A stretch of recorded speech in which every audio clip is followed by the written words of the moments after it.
Oke, assalamualaikum warahmatullahi wabarakatuh. Terima kasih hari ini sudah bergabung bersama saya Triwi Darmanti dalam mata kuliah Big Data dan Data Analitik. Dan minggu kedua kita akan membahas tentang machine learning, konsep dari machine learning dan bagaimana implementasinya. Baik, akan saya share screen, tapi akan saya matikan dulu video karena koneksi kadang-kadang memburuk ya. Oke, jadi kita akan fokus kepada mendengarkan materi. Oke. Bentar, saya akan naikkan dulu volume. Oke. Nah, dalam mata kuliah Big Data dan Data Analitik di minggu kedua, seperti yang sudah tadi saya sampaikan bahwa minggu ini kita membahas machine learning, konsep dan praktis ya, bagaimana implementasinya nanti dan macam-macamnya. Dan kita simak outline hari ini adalah bagaimana kita akan belajar bagaimana menemukan pola dan wawasan dari data, ya, pattern and insight from big data, dari big data. Kemudian kita akan juga mempelajari atau mengenal bagaimana big data dan data analitik untuk digunakan dalam bisnis. Lalu kita akan memahami apa itu algoritma, perannya seperti apa, dan bersama kompleksitas dari algoritma tersebut, supaya kita memahami sebenarnya apa sih. Orang sering bilang ada algoritma gitu ya. Kalau dari sudut pandang bisnis mungkin kita tidak mengenal algoritma itu apa. Nah, setelah kita belajar mengenai algoritma, kita akan mempelajari tipe-tipe data, yaitu data terstruktur, data tidak terstruktur atau unstructured data, data semi-struktur, dan metadata. Setelah kita mengenal tipe-tipe data atau jenis-jenis data, kita akan belajar mengenai apa itu machine learning. Nah, nanti di sana juga akan dibahas bahwa machine learning adalah bagian dari artificial intelligence. Nah, kemudian kita akan mengenal lebih jauh tentang machine learning dan mempelajari bahwa di machine learning itu terdapat 3 tipe machine learning, yaitu supervised, unsupervised, dan reinforcement learning. Nah, kemudian setelah itu kita akan melihat big picture-nya artificial intelligence atau gambaran besarnya dan learning methodology-nya, sehingga kita memahami akan ada di area mana nanti kita bermain gitu ya istilahnya. Dan kemudian terakhir adalah kita akan belajar peran-peran atau kegiatan atau aktivitas yang akan kita lakukan di data analitik di CRISP DM ya. Nanti kita akan jelaskan lebih lanjut. Seperti biasa, jika ada pertanyaan, silahkan diajukan di forum atau di chat atau japri kepada saya, boleh ya, untuk diskusi mengenai mata kuliah Big Data dan Data Analitik. Jadi sepanjang presentasi ini, karena kita asynchronized, maka tidak ada sesi pertanyaan pada saat presentasi atau pada saat saya menerangkan atau bercerita tentang materi di minggu kedua ini. Baik, saya akan lanjutkan. Nah, diawali dengan saya memperkenalkan sebuah gambar ya. Nah, saya memperkenalkan sebuah gambar yang dimiliki oleh Jewa Lore. Jadi gambar ini kenapa diberi judul Finding Pattern? Karena di gambar ini kita akan melihat bagaimana pattern itu pada akhirnya bisa kita simpulkan dengan melihat gambar ini. Jadi ini adalah history data atau data tentang si Teteh Jewa Lore ini mendengarkan musik ya sepanjang 120 hari ke belakang. Nah, kalau kita perhatikan ada tanggal di sini ya, ada tanggal 7, kemudian 14, 21, kemudian beranjak ke 28, kemudian bulannya itu setiap tanggal berbeda ya. Nah, kita akan melihat bagaimana pola itu pada akhirnya terbentuk oleh data. Pada saat awal Sini kita lihat ya. Nah, ini kita bisa lihat pola di sini. Mereka bukan mereka, si Jewelore ini mendengarkan tipe-tipe musik yang agresif, punch dynamic ya. Jadi beatnya cepat, musik-musik yang happy, yang smooth ya. Nah, namun ketika mendekati tanggal 18 November ya, mendekati tanggal 18 November, dia menunjukkan data perubahan bagaimana dia mendengarkan tipe-tipe musik ya. Saya ganti dulu warnanya ini. Jadi dia mendengarkan tipe-tipe musik yang berbeda. Nah, kita bisa lihat ada satu pola di sini ya. Ada pola yang lebar di sini dan ada pola yang lebar di sini. Nah, jika kita perhatikan lebih jauh pada saat pada saat tanggal-tanggal tertentu ada shifting perubahan selera musik. Sehingga kita kaitkan bahwa ternyata siklus menstruasi. Kita cerita bahwa setiap wanita itu punya siklus menstruasi ya. Jadi setiap bulan itu dia berbeda. Nah, saya cerita sedikit sebentar tentang siklus menstruasi. Setiap wanita itu ketika mengalami menstruasi, ada hormon yang namanya estrogen, di mana hormon estrogen ini berperan besar untuk memproduksi kerja hormon endorfin ya. Jadi si hormon endorfin ini dia mengatur rasa nyaman dan bahagia. Nah, hormon estrogen ini ketika siklus menstruasinya datang, dia terganggu kadarnya sehingga dia kadang-kadang merusak nafsu makan, merusak mood, merusak pola tidur dan ini terlihat sekali dari selera Jewelore pada saat mendengarkan lagu. Jadi moodnya turun, jadi dia mendengarkan lagu-lagu yang sedih, yang low energinya gitu ya. Nah, di sini apa yang bisa kita lihat dari pola ini? Nah, dari pola ini pada akhirnya dari 120 hari kita bertemu lagi dengan siklus menstruasi, kita perubahan mood ya. Nah, jadi ini bisa digunakan untuk prediksi. Disinilah awal mula bahwa data itu bisa membentuk suatu pola. Yang di minggu pertama bahwa saya cerita human itu meninggalkan masif digital footprint dan di dalamnya ada behavior ya, ada perilaku, ada sikap yang tertinggal. Ini adalah salah satu contoh bagaimana pada akhirnya data terakumulasi dan menjadi sebuah pola ya, data akhirnya terpola sehingga kita bisa melakukan prediksi karena kita bisa melihat bagaimana data itu mempunyai behave yang mewakili si pemilik data, begitu. Nah, gambar selanjutnya adalah Uber, di mana ini adalah aplikasi atau pergerakan pengguna Uber, di mana menunjukkan tingkat aktivitas yang berbeda. Jadi kita cukup melihat gambar untuk menyimpulkan bahwa ini adalah rider destination. Ya, kita bisa melihat dengan mulai bertanya. Nah, di dalam data analitik yang paling penting adalah sebuah pertanyaan, memulai sesuatu dengan pertanyaan. Kita harus tahu mengapa daerah ini menjadi lebih terang dibandingkan dengan daerah lain. Ya. Jadi kita juga harus tahu bahkan mungkin bisa mengetahui bahwa rute-rute mana yang paling hot atau paling aktif ya, atau paling banyak dilalui, dan kita bisa tahu kemungkinan bisnis apa yang bisa kita bangun di daerah itu, sehingga peluangnya akan lebih bagus tercapture ya. Peluang bagus tercapture karena dengan data menunjukkan bahwa di situ aktivitasnya tinggi, otomatis bahwa di sana ada manusia yang banyak beraktivitas. Ketika manusia berkumpul dalam satu titik banyak beraktivitas, disitulah akan muncul peluang karena manusia itu pasti butuh sesuatu untuk memenuhi aktivitasnya.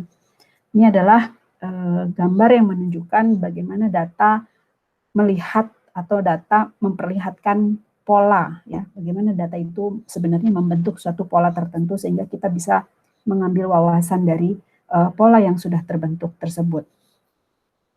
Nah, gambar yang ketiga, kalau teman-teman ingat bahwa kemarin itu adalah kita sempat belajar tentang social computing, dan saya juga sempat mention bahwa mempelajari behavior manusia, interaksi manusia, bagaimana merubah interaksi manusia menjadi transaksi menggunakan social network analytic. Nah, ini adalah salah satu contoh dari big data yang memperlihatkan sebuah pola kepada kita, ya, di mana dalam gambar ini kita bisa mempelajari ada berapa jumlah komunitas yang ada. Jadi kalau kita misalnya melihat gambar ini, ada gambar merek A dengan merek B. Nah, kita bisa melihat ada komunitas yang berbeda di merek yang berbeda. Kemudian kita bisa melihat juga berapa jumlah klik yang dilakukan oleh pengguna sosial media tersebut, berapa kepadatan jaringan yang dimiliki dalam satu dalam satu jaringan ini kita sebutnya network ya, atau jaringan ya. Jadi kita bisa mengukur tingkat kepadatannya sehingga pada akhirnya di masa yang akan datang ketika kita bisa mengolahnya dengan baik, engagement dengan customer itu kita bisa definisikan. Hanya melihat dari social network yang ada. Nah, selain itu, setelah kita bisa melihat berapa jumlah komunitasnya, berapa klik yang terbentuk, dan berapa density-nya atau kepadatan jaringan, kita juga bisa melihat siapa saja aktor yang paling berpengaruh dalam jaringan yang ada ini, ya. Kalau kita melihat dari brand A gitu, paling berpengaruh. Kata apa yang paling sering disebutkan yang memiliki keterkaitan dengan banyak nodes atau banyak titik di sini ya. Kalau kita bisa lihat ini begitu tebal ya tulisan paket ini, dan kemudian kita bisa lihat lagi ada garis-garis yang sangat tebal antara sinyal internet dan 3G. Ya, kita bisa menyimpulkan banyak hal di sini. Jadi kembali lagi kepada kemampuan analisa kita terhadap hasil yang diperlihatkan oleh pengolahan data ya. Nah, di sini kita akan pelan-pelan belajar bagaimana kita memproses data dan kemudian menganalisisnya dengan baik, dan kemudian di akhir nih dengan harapannya kita akan bisa memberikan saran-saran yang bisa digunakan untuk perusahaan untuk memenangkan persaingan atau untuk lebih mendekatkan diri kepada konsumen sehingga lebih tahu apa yang konsumen inginkan, gitu ya. Kita lanjut. Saya akan kembali berbicara bagaimana kita memahami kaitan big data dengan data analytics. Meski di minggu pertama kemarin kita sempat singgung apa sih keterhubungan antara semua ini sehingga kita harus mempelajari big data dan data analitik gitu ya. Tetapi jauh ke dalam itu harus memahami masing-masing part dan perannya di dalam konsep berpikir atau di dalam frameworknya. Ya.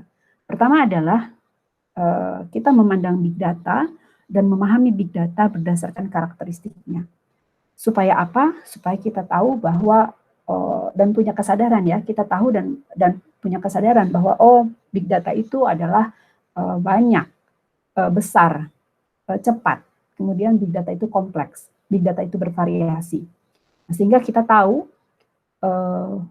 dari karakteristiknya itu kita bisa memahami bahwa itu big data, ya.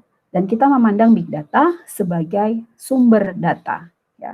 Jadi ada data tentang human social, ada mesin, ada transaksi, review, ada opini, ada percakapan, ada jaringan pertemanan di sosial media, ada historical data atau rekaman CCTV, ada vlog, ada location, ada tagging, ada sensor dan sebagainya ya.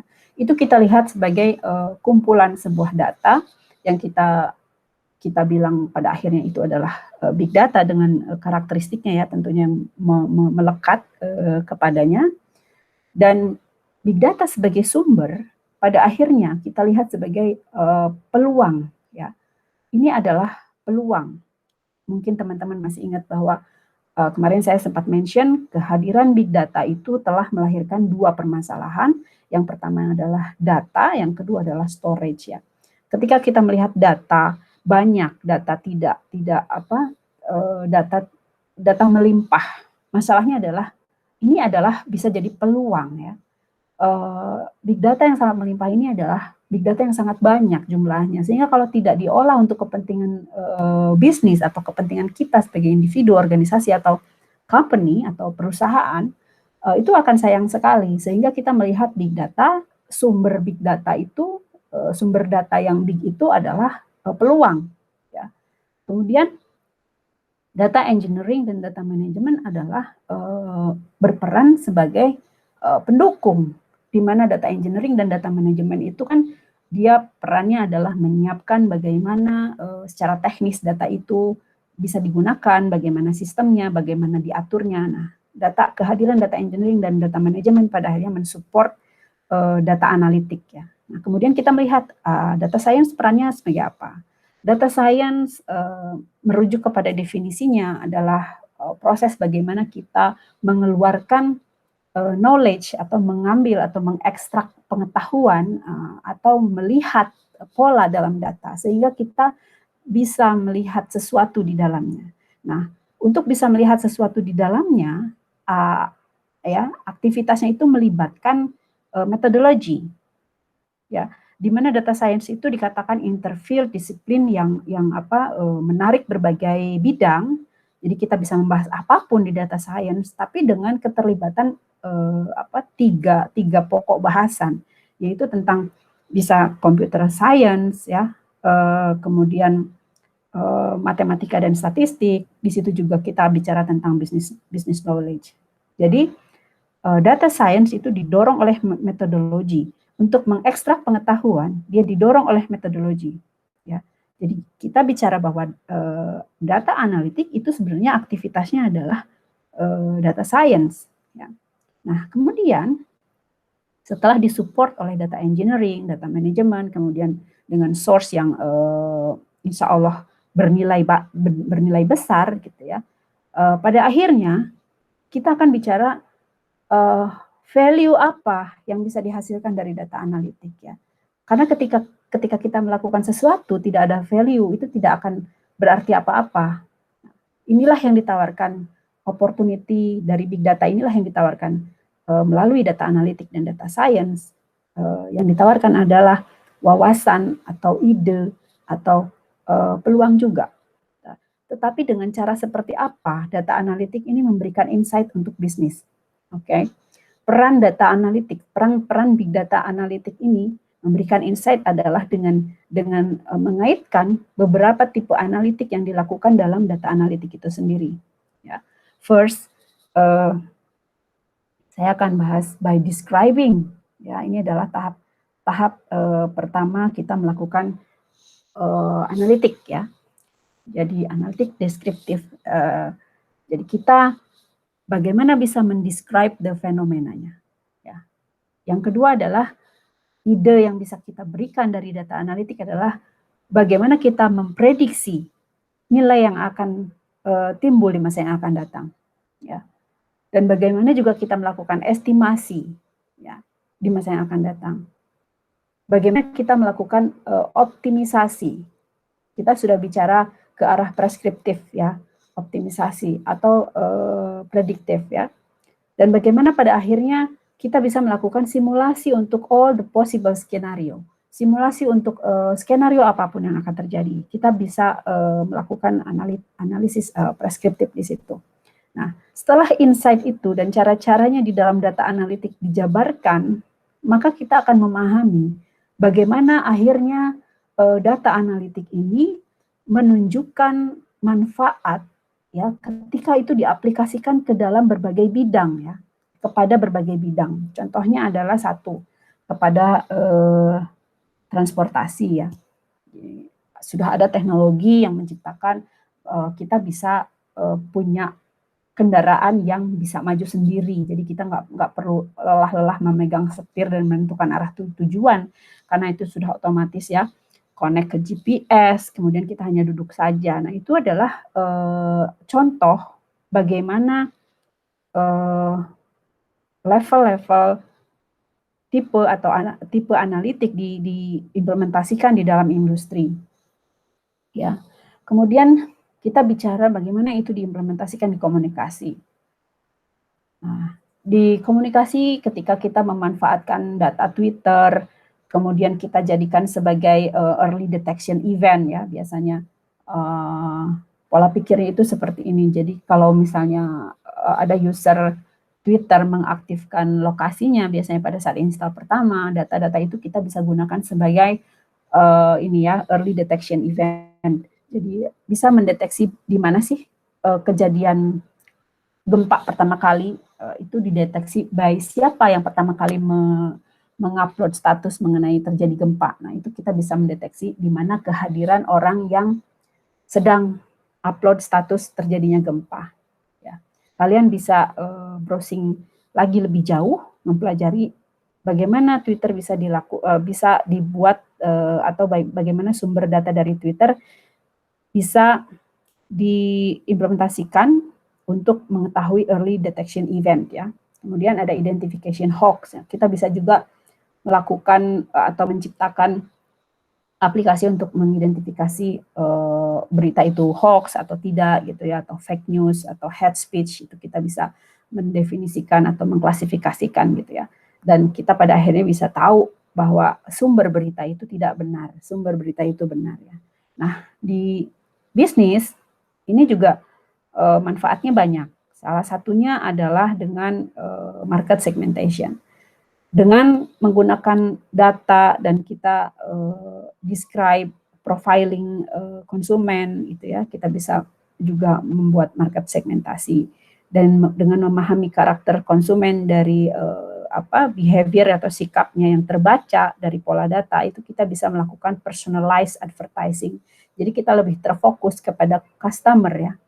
Dan kita juga bisa melihat bagaimana purchase behavior-nya sehingga kita bisa mempredik apa kemudian produk apa yang akan dia beli. Dan kita juga bisa mengimplementasikan itu untuk meningkatkan brand awareness ya. Kita bisa cek apakah brand kita sudah benar-benar tersampaikan dengan baik di benak konsumen. Itu juga kita bisa lakukan dengan menggunakan data analitik yang tentunya sumber datanya adalah big data. Itu ya.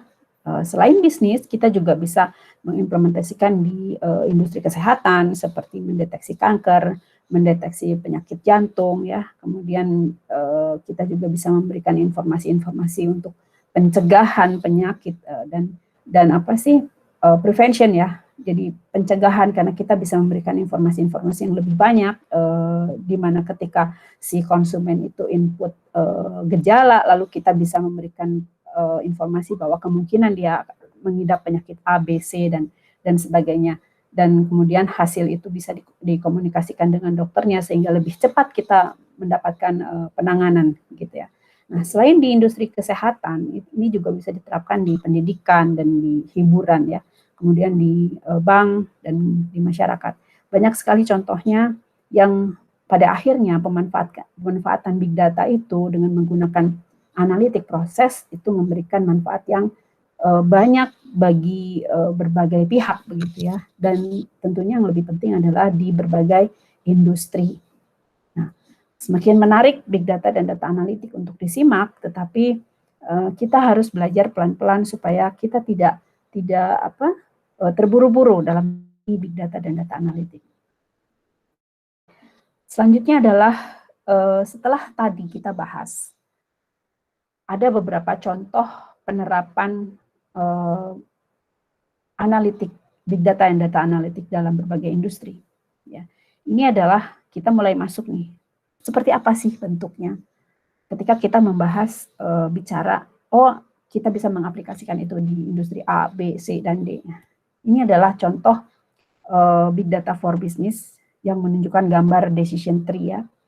Jadi kalau kita bahas decision tree itu adalah suatu metode klasifikasi yang menggunakan struktur pohon. Jadi kalau kita lihat ini bentuknya seperti pohon ya, nah itu ya. Jadi makanya dia dibilang decision tree, jadi pohon keputusan. Jadi dia bentuknya seperti pohon. Ya. Nah di struktur pohon ini setiap node merepresentasikan atribut dan cabangnya, ini kita lihat cabangnya. Itu mempresentasikan nilai dari atribut. Sedangkan daunnya digunakan untuk merepresentasikan kelas. Nah, ini tuh kelasnya, ya. Jadi ini klasifikasinya. Ya, kita bisa lihat ya. Nah, node teratas di decision tree ini disebut root. Jadi rootnya adalah income. Oke, kita mulainya dari income. Nah, ini adalah salah satu contoh bagaimana konsep berpikir big data digunakan untuk bisnis dengan menggunakan decision tree yang di dalamnya kita melakukan tentu saja melakukan klasifikasi dan prediksi ya. Dan 3 kegiatan ada customer profiling juga.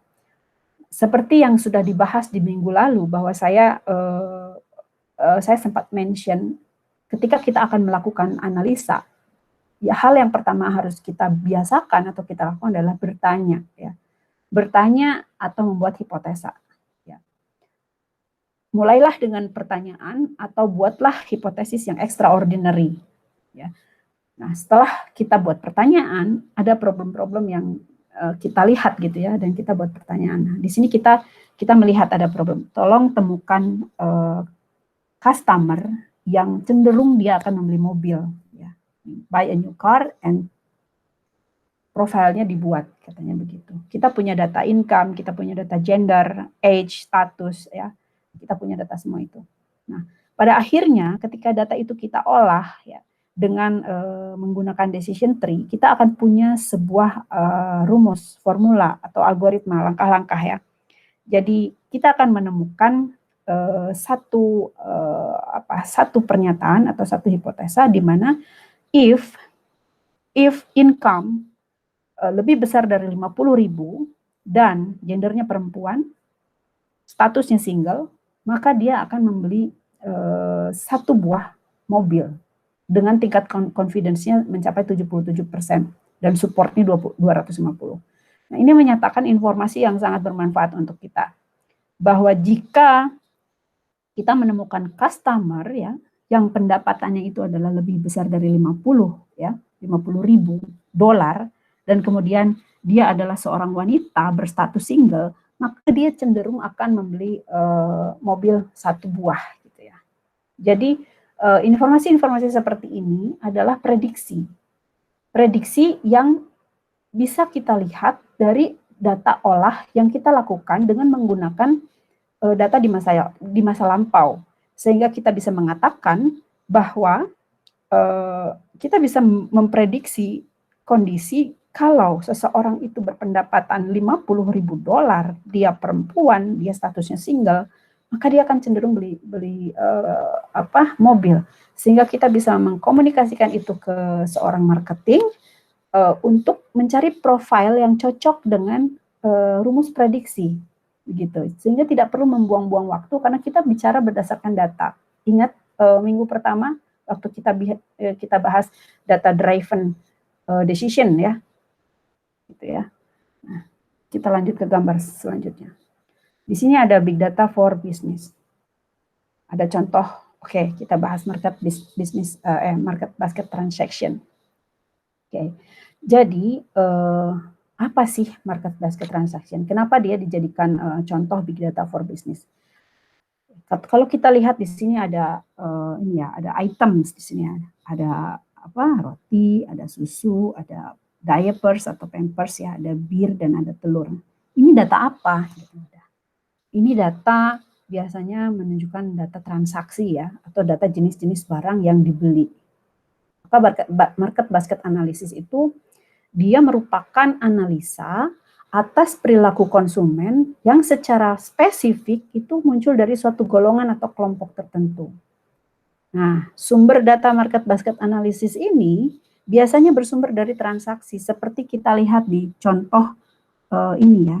Di contoh ini. Ini adalah data transaksi dari si 1, 2, 3, 4, dan 5. Jadi kombinasi-kombinasi belanja inilah yang disebut sumber data untuk melakukan market basket analysis, gitu ya. Nah, untuk apa data ini kemudian?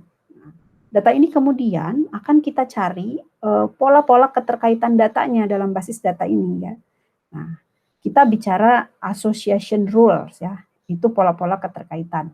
Di mana kita perhatikan bahwa orang di sini kita rumuskan, orang yang biasa atau orang customer yang biasa membeli popok atau diapers ya, itu dia membeli bir.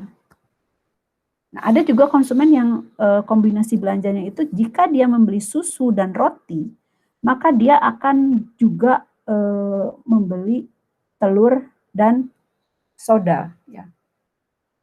Jika orang ada yang membeli bir dan roti, dia juga akan beli susu. Nah, itu adalah contoh data yang pada akhirnya dia menunjukkan pola-pola keterkaitan ya. Bagaimana kita melihat keterkaitan diaper dengan bir, keterkaitan milk, bread and eggs and coke ya. Kemudian keterkaitan bir, bread and milk. Nah, ini nanti ketika kita hitung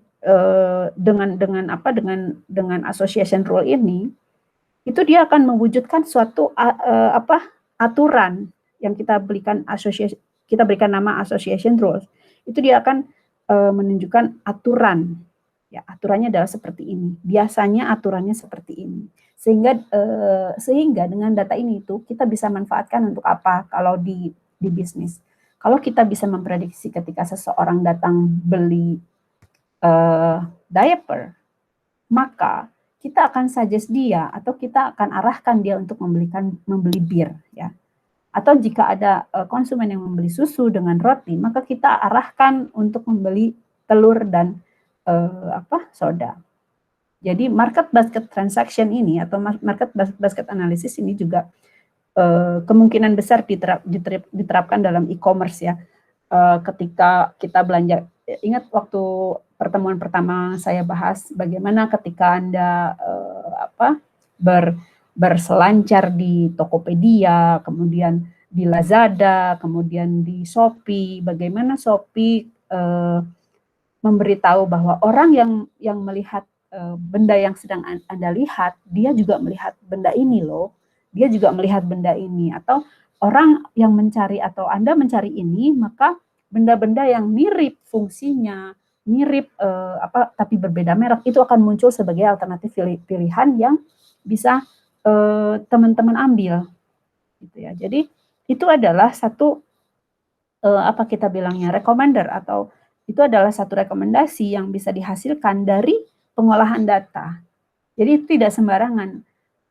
Teman-teman behaviornya itu direkam di Tokopedia, di sistemnya mereka, sehingga mereka tahu teman-teman itu klik apa saja, lihat produk apa saja, sehingga kalau misalnya ada data orang yang biasanya beli ini itu cenderung beli A juga, orang yang beli A dan B itu akan cenderung beli C juga, sehingga itu menjadi satu rules yang bisa digunakan sebagai rekomendasi ya, atau wawasan untuk diterapkan dalam bisnis gitu. Kira-kira contoh bagaimana big data ini diimplementasikan di bisnis. Kemudian kita lanjut memahami algoritma. Oke. Saya bacakan dulu ya.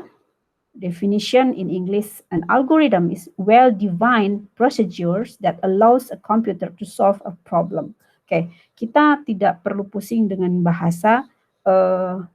Jadi saya suggest ketika kita akan memahami definisi, selalu saya suggest Anda atau rekan-rekan sekalian atau teman-teman itu fokus kepada keyword ya.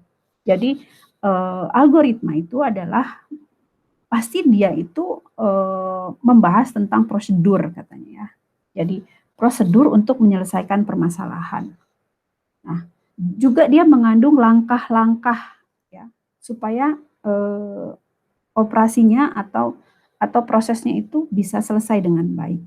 Ya. Nah, dia juga adalah sekumpulan aturan ya, yang akan dilakukan pada operasional tertentu. Ya. Nah, kemudian jadi kita akan memahami bahwa algoritma itu ya adalah prosedur yang terdiri dari langkah-langkah yang ditentukan supaya pada akhirnya kita selesai gitu mengerjakan itu. Dalam singkatnya sih, algoritma itu adalah deretan instruksi yang jelas dalam memecahkan masalah ya. Jadi dalam prosesnya itu juga kita harus mempertimbangkan keluaran yang diinginkan itu apa, dan jumlah waktunya juga harus terbatas gitu ya. Jadi untuk diketahui juga bahwa algoritma itu adalah kalau dalam bahasa komputer itu namanya adalah program ya.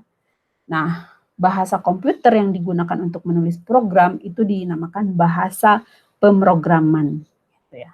Dan orang yang membuat program komputer disebut pemrogram. Kita bisa biasanya bilang programmer ya. Jadi kegiatan merancang dan menulis program itu adalah pekerjaan programmer ya. Nah, aktivitasnya adalah dia menulis kode program yang kita panggil dengan sebutan coding. Nah, itu kita semua membahas tentang algoritma. Bagaimana algoritma itu didefinisikan sebagai deretan instruksi yang jelas dalam memecahkan masalah gitu ya. Jadi algoritma itu adalah susunan step by step instruction. Begitu untuk dipahami.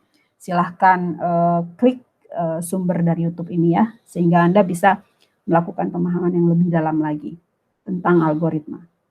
Nah, ini adalah contoh dari algoritma. Bagaimana step 1, step 2, step 3 dilakukan sampai step 5. Ya. Di mana kalau itu terjadi perulangan, diulang terus, prosesnya akan sama. Prosesnya akan sama seperti itu. Ya, kita bisa lihat kalau kita mau bikin atau mau short number yang large gitu ya, kita langkah pertama adalah let variable large-nya sama dengan L1. Kemudian kita buat langkah kedua for each item in the list L ya. Kemudian kita buat langkah ketiga if the item is greater than L1. Langkah keempat then L1 adalah the item. Kemudian langkah kelima return lagi ke L1. Ini adalah konsep berpikir yang dasar sehingga teman-teman harus pahami ketika ada orang yang bilang algoritma itu jangan bingung. Itu dia berbicara tentang bagaimana step-step atau instruksi yang jelas yang akan disusun untuk memecahkan masalah ya. Jadi lebih ke kalau kita bicara rumus, ya rumus ada stepnya. Bagaimana mengerjakan rumus itu adalah algoritma kita definisikan seperti itu. Jadi mudah saja memahaminya. Ya. Nah, baik kita akan mulai mengenal. Kita tadi sudah tahu bentuk algoritma. Algoritma itu seperti apa? Mungkin sudah terbayang ya. Nah, setelah kita memahami peran big data, kemudian data analitik, terus di dalamnya contohnya seperti apa, ya. Kemudian kita mulai menyinggung bagaimana bentuknya algoritma. Nah, kita akan bersentuhan dengan data. Jadi data itu adalah fakta yang kita ubah menjadi informasi yang bermanfaat. Nah, fakta-fakta tersebut yang akan kita ubah menjadi informasi yang bermanfaat itu ada banyak jenisnya. Ya. Ada yang namanya structure, ada unstructured, ya, ada semi-structure, dan ada metadata. Sebenarnya kalau secara visual ini bisa terlihat sudah contohnya ya. Kalau kita bicara struktur data, dia biasanya berbentuk tabel. Data terstruktur itu adalah data yang disimpan, diakses, dan diproses dalam bentuk tetap pada database maupun spreadsheet ya. Kalau kita bicara spreadsheet itu berarti kita bahas Excel. Kalau kalian sering buka tuh file-file Excel tuh, itu ada spreadsheet tuh, tabel-tabel. Nah, tabel-tabel ini nanti digunakan untuk pemodelan data. Nah, karena dia terstruktur, biasanya digunakan untuk mencari hubungan antar entitas. Ya, kita bicara Relation Database Management System ya, RDMS. Nah, jadi kita nanti akan mencari hubungan antar entitas yang berbeda, gitu ya. Karena itu biasanya data terstruktur ini dia SQL, Structured Query Language, gitu ya, udah paham ya. Contohnya adalah bentuknya adalah seperti ini, struktur data. Jadi dia sudah bentuknya tabel gitu ya, dia sudah jelas gitu. Datanya itu tetap sudah jelas. Yang kedua adalah data unstructured atau data tidak terstruktur. Data terstruktur ini mulai kita tadinya melihat yang tetap kan, datanya tetap enak dilihat gitu. Nah, unstructured ini mulai nggak enak dilihat ya. Jadi dia sulit diklasifikasikan, dia tidak memiliki skema dan model, nggak seperti structure ya. Contohnya adalah tekstual data. Data teks itu kan ada tanda tanya, tanda seru, koma dan sebagainya. Nggak pure teks, tapi dia punya tanda baca. Ada image file ya, dia terdiri dari gambar beda warna, beda bentuk, kemudian ada video itu merekam gerakan, merekam suara, sehingga tidak terstruktur, dikatakan tidak terstruktur ya. Jadi ini juga ada audio ya, contohnya itu. Jadi unstructured data itu sulit diklasifikasikan dan tidak memiliki skema, dia tidak tetap ya. Dia nggak punya skema dan model. Nah, contohnya kita lihat ya, ada tekstual data, image, video dan audio. Ini adalah contohnya dari unstructured data. Nah, kemudian ada lagi yang namanya data semi terstruktur. Apa itu semi struktur data? Ya. Jadi data ini dia bisa berisi data terstruktur dan data tidak terstruktur. Jadi semi structure itu adalah kombinasi dari structure and unstructured data. Dia kombinasi. Memiliki tingkat struktur dan konsistensi yang ditentukan, tetapi dia tidak memiliki relational data. Ya. Jadi data ini tuh umumnya dia disimpan dalam file yang berisi teks ya. Jadi dia semi struktur. Contohnya adalah XML dan JSON. Nanti kalian bisa lihat apa sih bentuknya JSON itu, apa sih XML itu, dan apa sih sensor data ya.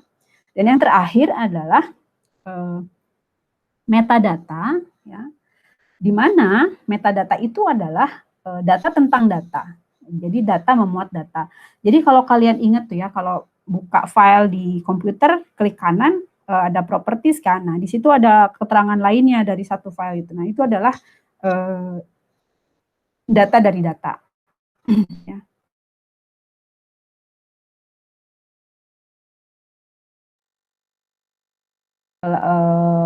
Pictures, JPEG gitu. Kalian klik kanan tuh, klik kanan properti, di situ pasti ada kapan dibuatnya, ukurannya berapa, kemudian jenis filenya apa gitu ya. Nah, oke. Jadi kita sekarang udah paham ya, ada beberapa tipe of data. Nah, di sini kita bisa lihat lagi contoh bagusnya dari structured dan unstructured data. Dikatakan bahwa structured data itu high degree of organization and such as relational database. Ingat, setiap kita bicara struktur data, kita akan mention bahwa membahas relational database ya. Ini kita bahas relational database. Data ini dan ini itu saling berhubungan. Nah, yang unstructured data itu, keep in your mind bahwa unstructured data itu adalah difficult to organize ya, susah diorganisasi atau susah sulit diklasifikasikan ya, nggak punya skema seperti tadi, dan datanya itu cenderung contohnya adalah teks ya. Kita lihat ya, teks ini kan ada titik-titik, ada tanda kutip, ada tanda baca, ada huruf besar, ada huruf kecil. Itu sebenarnya kalau kita susun di dalam data terstruktur atau kita convert ke data terstruktur, prosesnya panjang ya, prosesnya panjang. Tuh. Nah, untuk apa kita mengerti tipe-tipe data ini? Ya, untuk memahami bagaimana memperlakukan data itu dan memilih proses pemrosesannya itu akan seperti apa. Jadi kalau kita ketemu dengan struktur data, data dia sudah terpola ya, dia sudah bentuknya tetap, maka untuk proses datanya cenderung tidak terlalu rumit ya. Tapi kalau kita menemukan unstructured data, itu juga kita sudah mulai terbayang bahwa ini merapihkannya akan melalui beberapa proses. Begitu juga dengan semi-structure. Dan metadata itu juga kita kalau ada file atau data yang punya metadata, berarti kita punya informasi lebih selain data itu sendiri. Nah, salah satu kelebihan big data dengan data biasa itu adalah big data. Di big data kadang-kadang kalau kita dapat data itu itu selalu menjadi data yang baru ya. Jadi itu selalu berkembang gitu. Nah, kita bicara metadata. Satu data punya data lagi. Gitu. Bayangkan betapa kaya itu data untuk diolah ya. Nah, ini adalah perbandingan atau perbedaan antara SQL dan NoSQL ya. Jadi kita bisa tahu bahwa NoSQL itu tidak menggunakan skema relation, kemudian SQL usernya harus mendefinisikan table ya tadi ya yang akan digunakan, kemudian NoSQL juga tidak perlu mendefinisikan terlebih dahulu table yang digunakan. Nah, kemudian juga dikatakan bahwa SQL data itu berbentuk tabel ya. Kemudian NoSQL itu dia horizontal terukur, sedangkan pada SQL database-nya vertikal terukur. Kemudian ya ini dibaca-baca bagaimana kita membandingkan antara structure dan unstructure ya, SQL dan NoSQL gitu. Di situ ada link videonya lengkap, silahkan ditonton untuk memperdalam pengertian mengenai structure dan unstructure data. Oke. Nah, kemudian setelah kita memahami tipe-tipe data untuk mengerti bagaimana memperlakukan data di kemudian hari atau bagaimana memperlakukan data dalam pemrosesan data selanjutnya, kita diingatkan kembali kepada 4 tipe analisis ya. Dimulai dari descriptive analysis, gitu ya, descriptive analysis, kemudian diagnostik, di mana kita mendiagnosa root cause ya, penyebab atau kita menghubungkan sesuatu dengan sesuatu, di sini diagnostik, kemudian predictive analytic dan prescriptive analytic. Jadi kita harus pahami juga semakin tinggi ke atas tingkat kesulitannya semakin sulit gitu ya, tetapi value-nya semakin besar, dan kita juga harus paham ketika kita melakukan analisis itu akan fokus kepada data yang sudah terjadi ya. Jadi understanding the past ya, untuk lebih mengerti apa yang terjadi. Jadi lebih ke level deskriptif ya. Nah, kemudian ketika kita bicara tentang analytics, nah itu udah fokus ke pertanyaan why it happen and what will happen next. Nah, kita sudah melakukan analytics mulai berarti dari diagnostik sampai preskriptif. Nah, karena kita sudah fokus kepada why it happen, what will happen next ya. Jadi kita sudah fokus kepada masa depan. Ketika kita fokus kepada prediksi, maka kita akan kenalan dengan yang namanya model.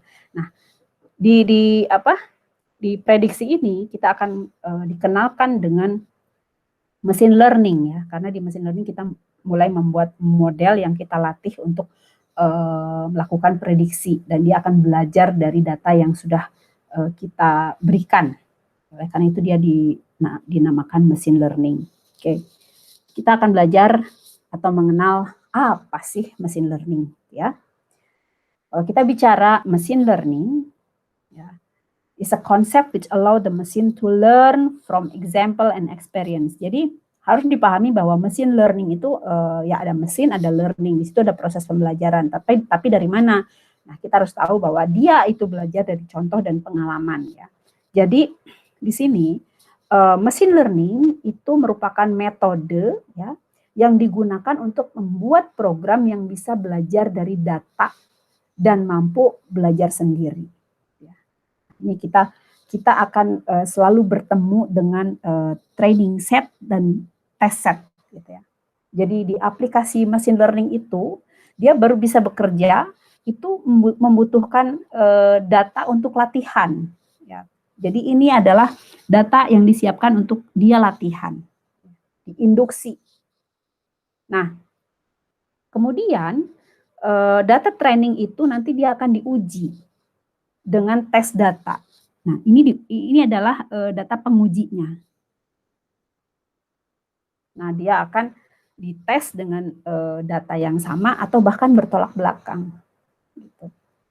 Nah, perlu juga disadari bahwa ketika kita mencoba pertama kali membuat model machine learning itu biasanya akurasinya akan sangat buruk ya. Karena apa? Kita harus pahami dulu definisi machine learning bahwa dia belajar dari data dan dia mampu belajar sendiri. Kita bayangkan anak umur 3 tahun. Jika kita masukkan data sedikit, ya pola pikirnya akan seperti itu. Tetapi anak itu jika diberikan data yang banyak, dia akan belajar dari pengalaman. Dia akan belajar dari data, sehingga dia akan cerdas. Gitu ya. Maka dari itu machine learning adalah bagian dari, kita bilangnya bagian dari artificial intelligence, gitu ya. Jadi kita harus pahami kalau kita bikin model di awal itu tidak akan menunjukkan akurasi yang bagus. Jadi kita harus train dia dengan data. Nah, sekarang apa itu artificial intelligence? Ya. Artificial intelligence itu sesuai dengan katanya intelijen.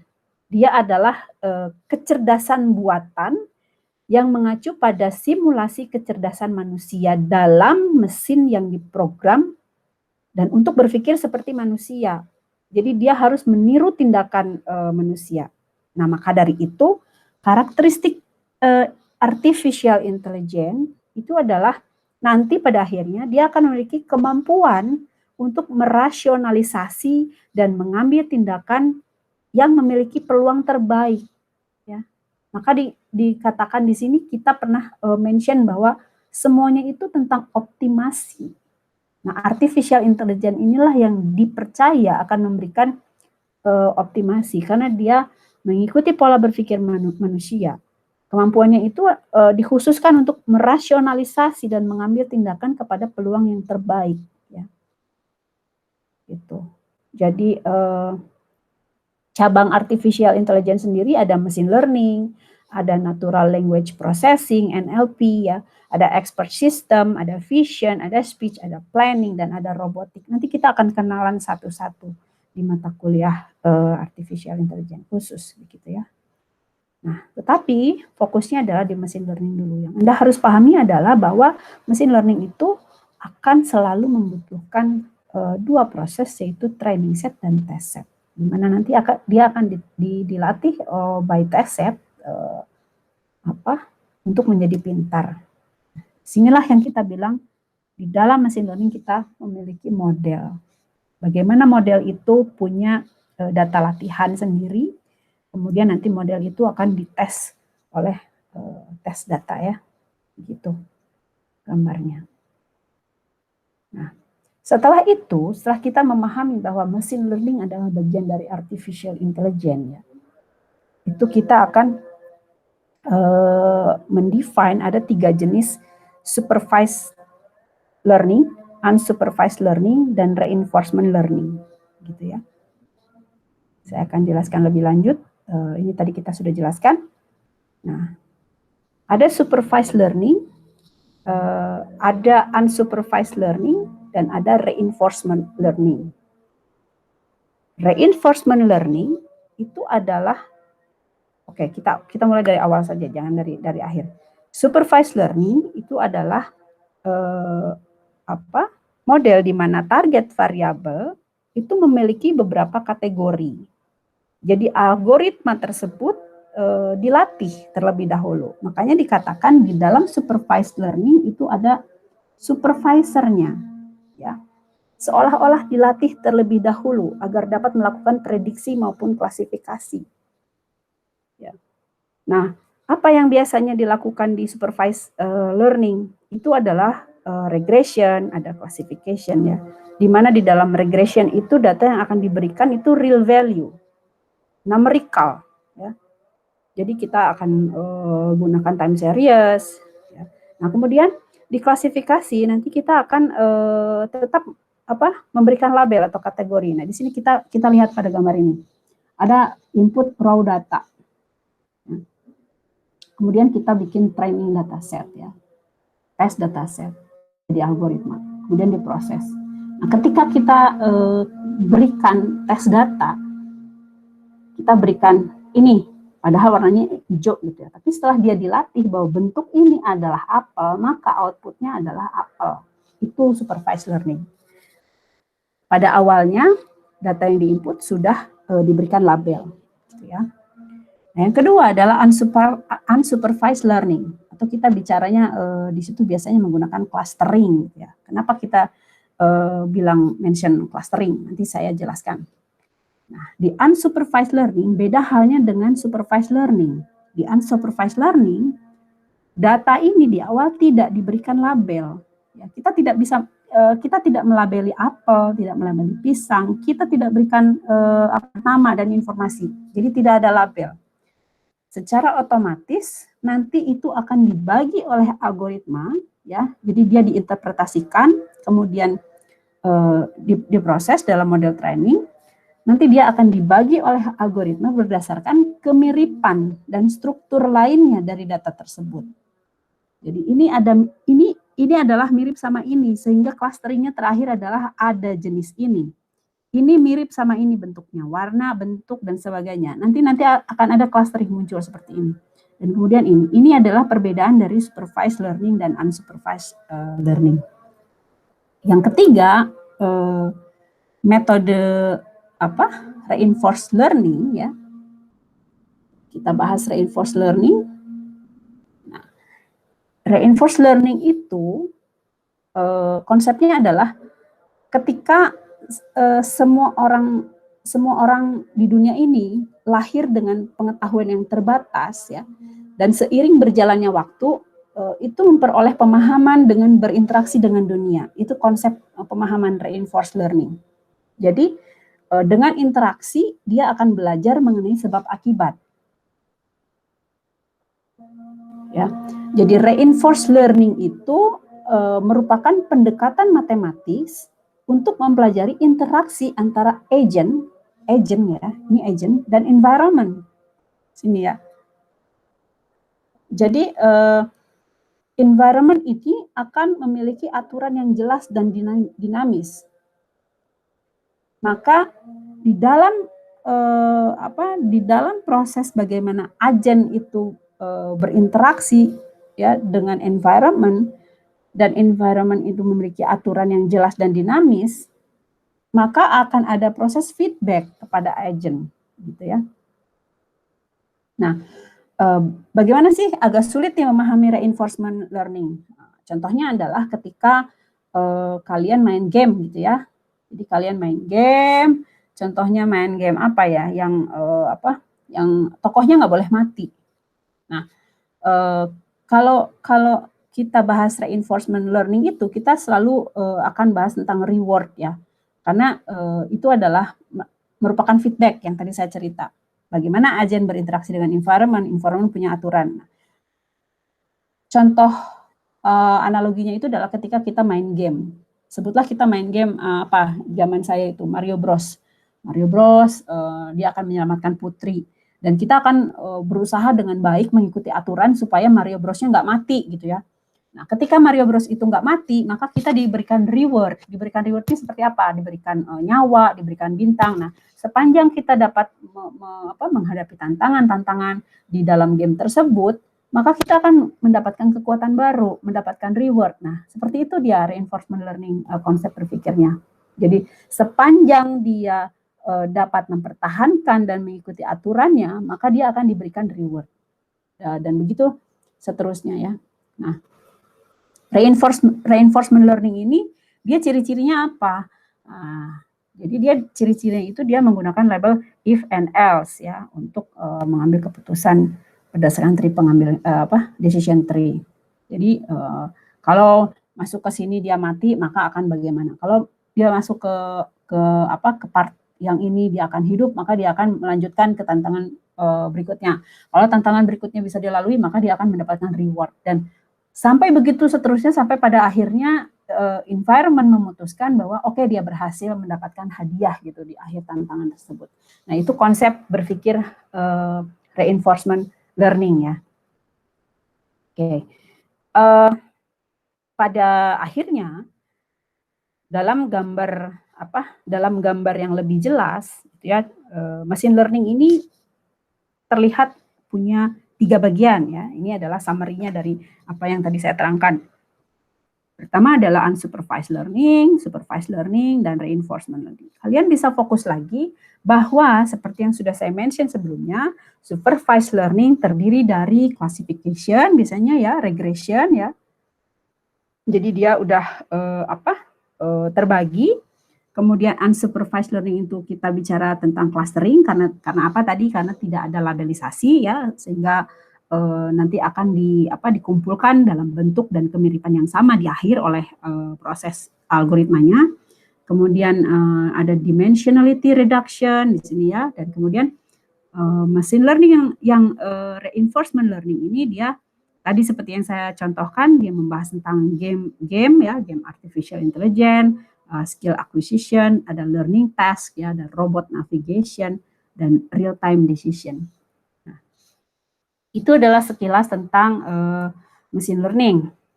Ya, jadi kita sudah tahu bahwa machine learning itu terdiri dari supervised, unsupervised, dan reinforcement, ya. Nah, selanjutnya kita akan melihat gambaran mengenai artificial intelligence dan learning metodologinya. Nah, kita akan melihat bagaimana cabang-cabang artificial intelligence dari gambar ini, ya. Jadi kita ada deduction, reasoning, problem solving, knowledge representation, ada planning, ada perception, computer vision. Nah, di sini kita khusus pada saat sekarang MBTI, Big Data dan Data Analitik, kita belajar ini dan machine learning. Ya. Ini sudah dalam gambar yang bagus dipetakan bahwa machine learning terdiri dari 3, yaitu supervised learning, ada unsupervised learning, ya, ada reinforced learning. Ini juga sudah dipetakan bahwa jika kita menggunakan metodologi ini, maka kita ranahnya adalah di supervised learning, ya. Selanjutnya begitu gambarnya menunjukkan. Kalau kita menggunakan association rule learning, maka kita akan ada supervised learning, di mana kita akan melabeli terlebih dahulu data kita sehingga kita bisa melakukan association rules yang tadi dibahas, kita mencari keterkaitan benda satu dengan yang lainnya sehingga kita punya kombinasi gitu, ya. Nah, kemudian di sini juga ada support vector mesin, ada inductive logic programming, ya. Jadi unsupervised learning juga begitu sama, bahwa ketika kita akan melakukan pengelompokan tetapi tanpa label, ya, kita tidak punya informasi mengenai label atau tidak melakukan labeling data terlebih dahulu, maka kita akan bermain dengan metodologi cluster, ya. Jadi juga di unsupervised learning disebut di sini ada similarity and metric learning, ya. Kita bisa mengecek apakah sesuatu itu sama atau tidak. Nah, ini bisa diimplementasikan di pengolahan kalau kita membuat undang-undang misalnya, kita bisa melakukan harmonisasi undang-undang dengan bantuan machine learning gitu, ya. Nah, ini ada sparse dictionary learning, ada genetic algorithm. Nanti insya Allah satu-satu jika ada jalannya, kita akan belajar dan mengenal satu demi satu berbagai bentuk metodologi learning ini. Yang di reinforcement learning selanjutnya adalah Bayesian network, neural network, deep learning, dan manifold learning, ya. Nanti kita akan bertemu di pertemuan terakhir setelah UTS, ya. Kita akan bahas apa itu deep learning atau apa itu neural network, apa itu clustering, apa itu klasifikasi. Nanti kita akan pelajari satu-satu supaya kita memahami bagaimana sih konsep berpikirnya sehingga kita bisa mengerti analisa apa yang kita gunakan dan insight apa yang akan kita berikan. Nah, ini adalah data analitik cross industry standard process for data mining, ya. Jadi ini adalah langkah-langkah yang dilakukan dalam proses data mining. Nah, kalau kita bahas cross industry standard process for data mining, itu kita memiliki 6 tahapan, ya. Pertama adalah business understanding, ya.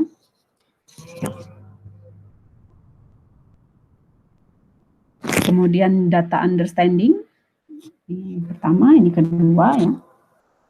Data preparation, modeling, evaluation, dan deployment. Apa sih kegiatannya di 6 langkah atau di 6 tahapan tersebut? Yang pertama, ketika kita akan melakukan data analitik menggunakan cross industry standard process, ya, kita berawal dari memahami tujuan dan kebutuhan dari sudut pandang bisnis. Jadi ini kita harus understand the business, ya. Problemnya apa, needs-nya apa, aims-nya apa, ya. Kemudian setelah kita tahu permasalahannya apa, tentu kita akan mendefine masalah tersebut, ya. Nah, itulah kenapa sebabnya setelah kita tahu berbagai masalah, kita akan melanjutkan kepada langkah data understanding, di mana kita akan memahami bagaimana mengumpulkan data untuk bisa membantu permasalahan ini tersolusikan. Gitu. Jadi pengumpulan data itu harus dapat membantu identifikasi masalah, gitu ya. Jadi juga kita harus pertimbangkan kualitas data atau mendeteksi bagian mana yang akan kita gunakan. Nah, setelah kita bisa memilah, memilih dan mengerti data apa yang kita butuhkan, maka kita akan masuk ke dalam proses penyiapan data. Jadi kegiatan membangun dataset akhir, ya, yang dibutuhkan untuk tahapan pemodelan, ya, tentu berangkat dari data mentah yang sudah kita define, ya, yang sudah kita definisikan terlebih dahulu. Ini apa yang kita butuhkan. Nah, kemudian setelah kita selesai di sini, kita baru akan melakukan modeling. Nah, di dalam tahap ini itu dilakukan pemilihan, ya, dan teknik pemodelan apa yang akan digunakan, apa parameternya, ya, sehingga kita dapat sesuatu yang optimal. Gitu. Jadi tentukan parameternya di dalam proses modeling ini. Setelah kita melakukan proses, nah kita melihat ada panah lagi ke atas. Nah ini kalau parameternya tidak jelas, maka kita akan kembali ke langkah sebelumnya. Nah, setelah kita beres nih menentukan parameternya untuk menunjukkan titik optimum yang akan kita capai, nah, kita akan melakukan evaluasi ketika model sudah terbentuk, begitu ya. Dari sudut pandang analisa bagaimana nih? Nah, di tahap ini, evaluasi ini, apa yang dilakukan itu adalah melihat keefektifan dan kualitas model sebelum dia digunakan secara nyata. Ya, jadi menentukan apakah model tersebut sudah sesuai untuk mencapai apa tadi, business understanding, define the problem, sudah sesuai atau belum.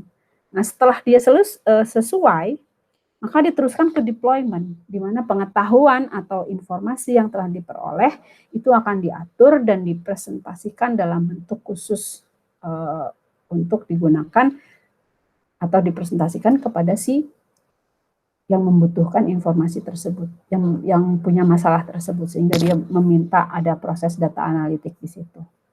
Oke. Jadi data analitik itu selain menggunakan cross industry standard process, ya, di dalam data mining itu ada banyak. Ya. Jadi ada metode yang digunakan untuk menemukan dan menggali pengetahuan, ya, dalam proses data mining.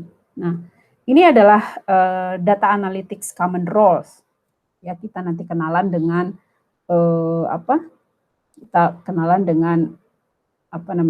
estimation, ya, prediction, classification, clustering, dan association.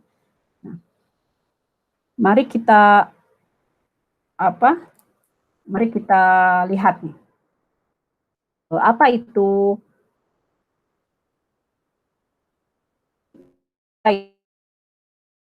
atau apa itu yang namanya klasifikasi, clustering, dan asosiasi. Tapi sebelum itu kita lihat bentuk model itu seperti apa sih? Model, output, pattern, insight, knowledge itu sama saja ya bentuknya. Ada yang berupa formula atau function, ada yang decision tree, ada yang menunjukkan correlation and association. Association ya hubungan ya, korelasi. Kemudian ada yang menunjukkan rule dan ada juga yang menunjukkan cluster. Tadi ya kita bahas clustering itu. Nah, pertama kita pelajari apa itu estimasi. Kita punya data. Estimasi itu dia selalu berbicara tentang waktu ya. Jadi ada waktu dan biaya biasanya. Jadi estimasi itu adalah proses menerka sebuah nilai yang belum kita ketahui. Ya. Jadi kita bisa menerka penghasilan seseorang atau kita bisa menerka proses waktu produksi yang akan dipakai gitu ya. Nah, di dalam estimasi ini metode yang digunakan biasanya adalah confidence interval estimation, atau kita menggunakan linear regression juga ya.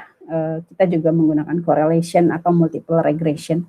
Nah, ini adalah contoh dari linear regression, di mana kita punya data pizza delivery time, ada data customer order, number of traffic, distance and travel time. Nah, ini kita bisa melakukan estimasi berapa lama pizza itu bisa diantarkan ke tempat dengan historical data. Ya, nah ini adalah modelnya, gitu ya, atau formulanya. Travel time sama dengan 0,480 ditambah 0,25 time, ya. Kemudian ditambah 0,5 dari distance, ya.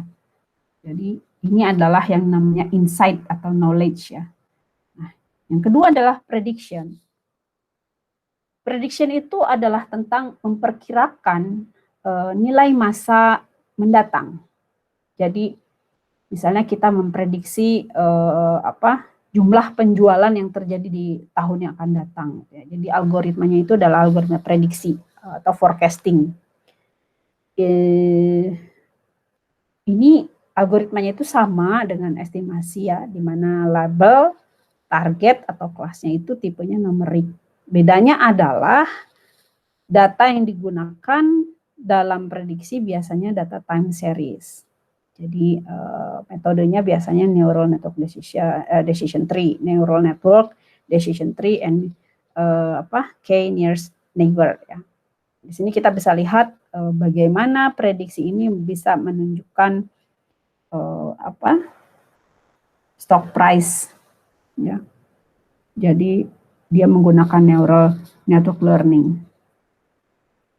Jadi kita bisa memprediksi plot kapan dia naik, kapan dia turun, ya, based on data historical. Nah, kita bahas data mining roles di prediction. Selanjutnya adalah klasifikasi. Seperti yang sudah dibahas di atas, klasifikasi itu selalu bicara tentang label, dia ada labelnya. Ya, klasifikasi itu adalah bicara juga decision tree, ya, itu classification method. Ya. Proses bagaimana menemukan model atau fungsi yang menjelaskan atau membedakan konsep atau kelas data dengan tujuan untuk memperkirakan kelas dari satu objek yang labelnya tidak diketahui. Jadi nanti kita berikan data baru sehingga keluar labelnya, gitu ya. Itu klasifikasi. Tuh. Kemudian yang selanjutnya adalah clustering. Nah, clustering ini adalah unsupervised learning, tadi ya kita sudah bahas. Jadi pengelompokan identifikasi data yang memiliki kemiripan, ya, kemiripan dan karakteristik tertentu. Jadi dia mengelompokkan data hasil observasi dan kasus ke kelas yang mirip, gitu. Jadi kalau bulat, mirip-mirip bulat, itu semua masuk ke dalam kelas itu. Bulat tapi ada geriginya sedikit, itu akan masuk karena most of bentuknya adalah bulat. Jadi yang dicari adalah kemiripan kalau dalam clustering, ya. Gitu. Clustering ini dia sering digunakan sebagai tahapan awal dari proses data mining, ya. Karena dia mencari kemiripan. Jadi kalau kita lihat di gambar ini tidak ada dataset, ya, dengan label, ya, dia tidak ada. Jadi adanya ID A1, A2, dia tidak terdefinisi apa itu. Nah, sehingga ketika kita lakukan clustering, dia akan muncul datanya seperti ini, ya. Ada bulat merah, ada hijau, dan ada biru. Nah, ini adalah clustering. Jadi data-data ini akan dikumpulkan karena dia mirip, misalnya dia mendekati 3 atau dia mendekati 1, sehingga dia akan dikelompokkan secara kemiripan, gitu ya. Ini juga gambar sebelah, kita akan melihat ini ada bentuk plus, ada bentuk segitiga, ada X, ada biru. Nah, kita bisa lihat clusteringnya, ini kita bisa lihat ini, ya. Kemudian ada tanda plus, ya, ini plus. Ini rumit gambarnya, kalau kita perbesar mungkin akan lebih jelas. Begitu tentang clustering. Selanjutnya adalah association. Ini adalah bahasan yang terakhir, di mana association ini tadi kita bahas di awal adalah market basket analysis biasanya ya, yang fungsinya ini adalah mengidentifikasi item-item produk yang kemungkinan nanti akan dibeli oleh konsumen kita bersamaan dengan produk lain. Ya. Jadi fokusnya di association adalah menemukan atribut yang muncul bersamaan. Ya, gitu ya. Nah, jadi pada akhirnya ketika muncul bersamaan,